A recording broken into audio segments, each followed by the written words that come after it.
Pagkatapos ng klase tuwing hapon, doon kami nagkikita-kita noon.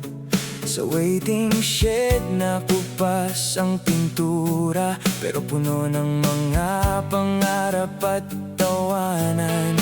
May dalang gitara si Toto minsan, si Ben naman ay mahilig mangarap. Ako na may tahimik lang nakikinig, habang binubuo ang mga plano sa buhay.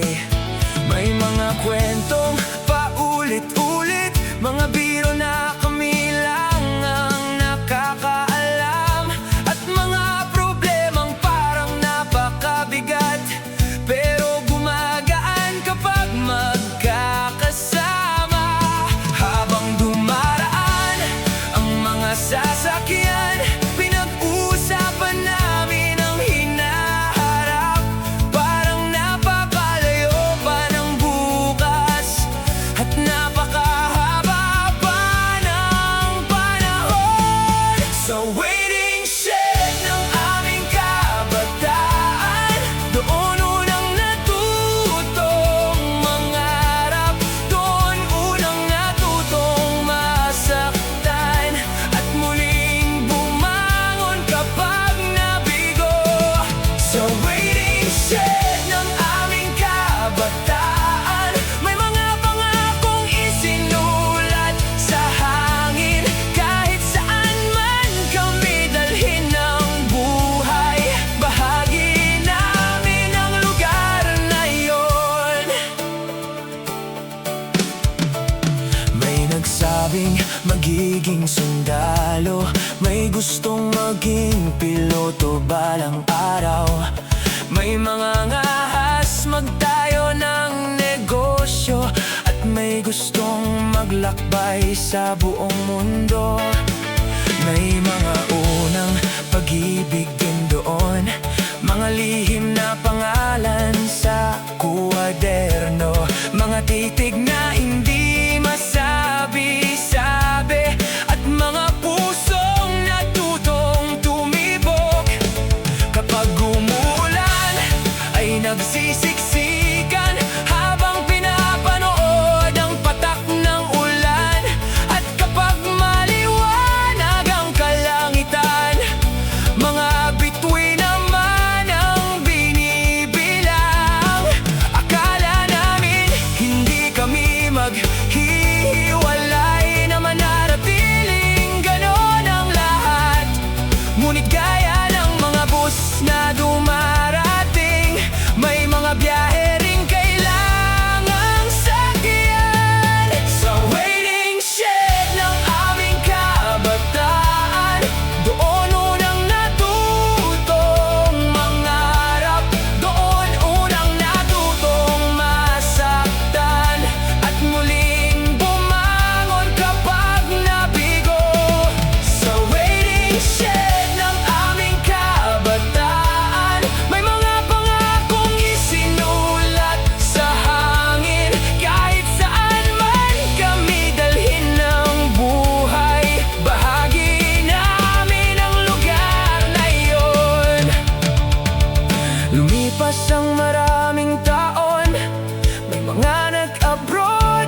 isang simpleng waiting shed sa tabi ng kalsada.